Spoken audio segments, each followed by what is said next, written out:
Hey everyone, welcome back to another episode of Beatles News Roundup. This is for June 2024. We got a number of topics to talk about, but we're going to start off on a somber note. On June 2nd, we lost Tony Bromwell. Now, Tony's involvement with the Beatles goes all the way back to when they were kids. He grew up with them in Liverpool, and by 61, he ended up working for Brian Epstein, and he was basically a press agent. Basically, he was in charge of publicity, not only for the Beatles, but for many of the artists under the Nemes Corporation or the Nemes Company. So a lot of the other bands that Brian managed. And eventually he moved into Apple Corps and did the same thing. He produced many of the original music videos for the Beatles, as well as managed their final tour in 1966. And kind of a fun trivia, you can see Tony's hand on the cover of Beatles for Sale. Right here, this sort of reddish blob, that's his hand. He was actually holding back a tree branch for the photographer. And I just think it's a nice tribute that he is on a cover of one of the Beatles records. So rest in peace, Tony. And in bittersweet news, it was announced that the Beatles-themed Cirque du Soleil show in Las Vegas called Love is closing, which is unfortunate. But it's one of those things. Like if you've heard, I mean, I've probably heard the soundtrack more times than I can count, and it really is wonderful. I love what George and Giles were able to create, sort of. I wouldn't call them necessarily mashups, but it really is a fun take, a fresh approach to Beatles music, classic music we've all heard a bunch of times, and sort of weave it together. So even if you can't make it out to the show, definitely check out the soundtrack. I think it's fantastic. But yeah, if you have seen the show, or if you're able to get tickets for the final few dates, let me know what you think of the performance with a comment down below. Moving on to some news about John Lennon. His 12-string guitar that was thought to be lost for about 50 years was recently discovered and sold at auction for a record $2.8 million, which I think is just mind-boggling. But this guitar can be seen in the movie Help. It was also used during the recording of that album, and it was also used during Rubber Soul. So it's kind of a crazy story what happened to the guitar. So John gave it to Gordon Waller of Peter and Gordon, and and if you know your history, the Beatles wrote a couple songs for them, and Gordon then gave it to his manager, and his manager, I don't know, maybe didn't play or didn't care, but ended up storing it in the attic of their house, and it stayed there for about 50 years. That is until the manager's son was clearing out the house as they were getting ready to move. And he found this guitar, and he was like, hey, is this that one that is a Beatles guitar? And sure enough, this auction house was able to authenticate it. And what is it with Beatles instruments being lost in attics? I mean, I almost just want to buy a place in England just to see what's in the attic. Also interesting is that Julian Lennon sold off a lot of his personal collection. This included gold records, personal effects, animation stills from Yellow Submarine. But this I don't understand. And no offense to Ringo, but someone bought the insert that comes with every copy of the White Album for $75. There's nothing special about it other than, Julian once owned it, and maybe it comes with a certificate of authenticity. But there's literally, I have that same portrait. I have 3 copies of it. I would never pay $75 for it. Maybe for a complete White Album.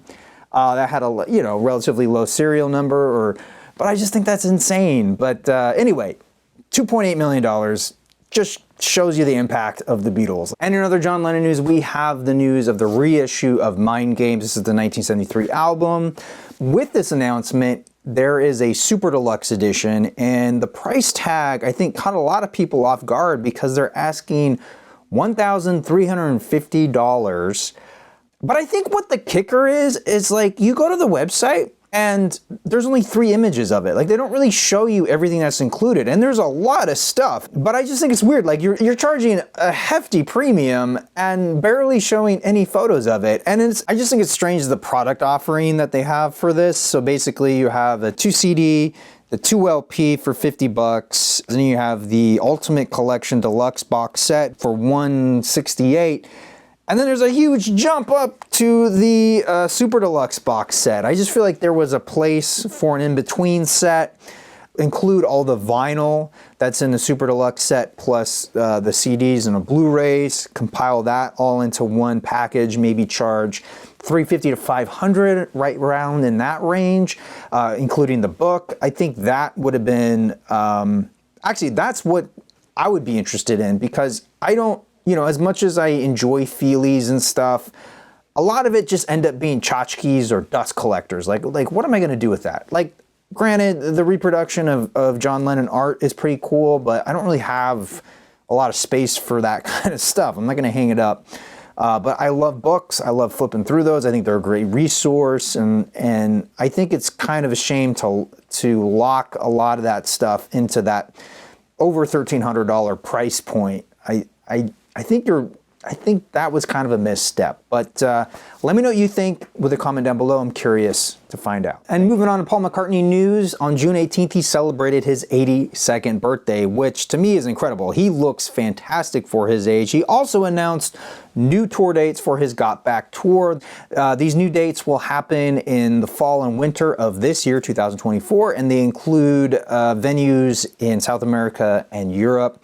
And what a gift to us fans that Paul is still out there performing live. I mean, that is so very cool. But I have to imagine that's what's partly keeps him looking so young. You know what I mean? Just feeling that energy, feeling those crowds. Just, man, I can't even begin to imagine how wonderful that must feel. Also in Paul McCartney news, I kind of forgot to mention this in the last video, but his exhibit in Brooklyn opened. This is Eye of the Storm, 1963 to 1964. These are his personal photographs.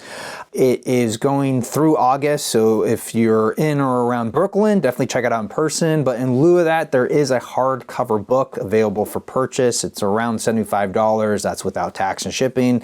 I think it's incredible. The photos I've seen are just so very cool. So I encourage you to check it out however you can. Moving on to George Harrison, on May 24th, it was announced that his childhood home in Liverpool would receive a blue plaque.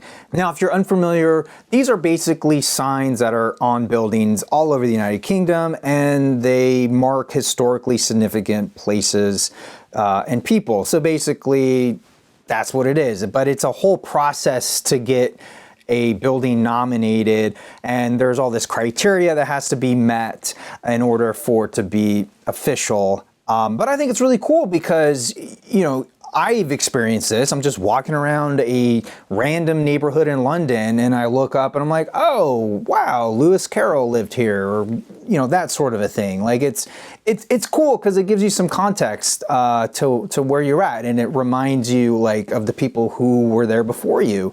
But yeah, I think it's cool that it's finally being honored, and I hope to see it in person one day.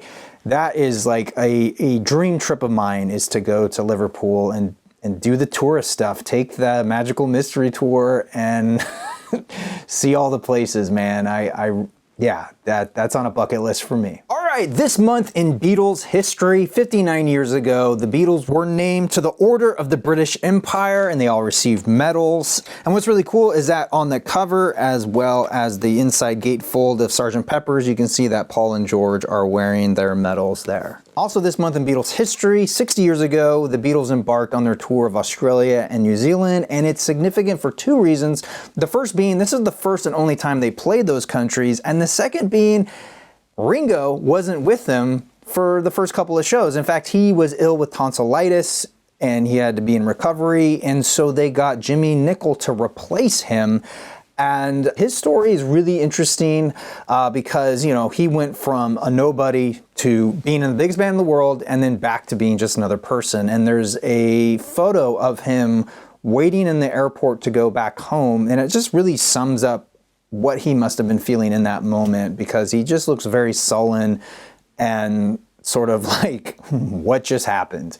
All right, everybody, that will do it for today. I want to thank you all so much for watching, but I especially want to thank my members over on Patreon. I'm your Vinyl Geek, and I'll catch you on the flip side.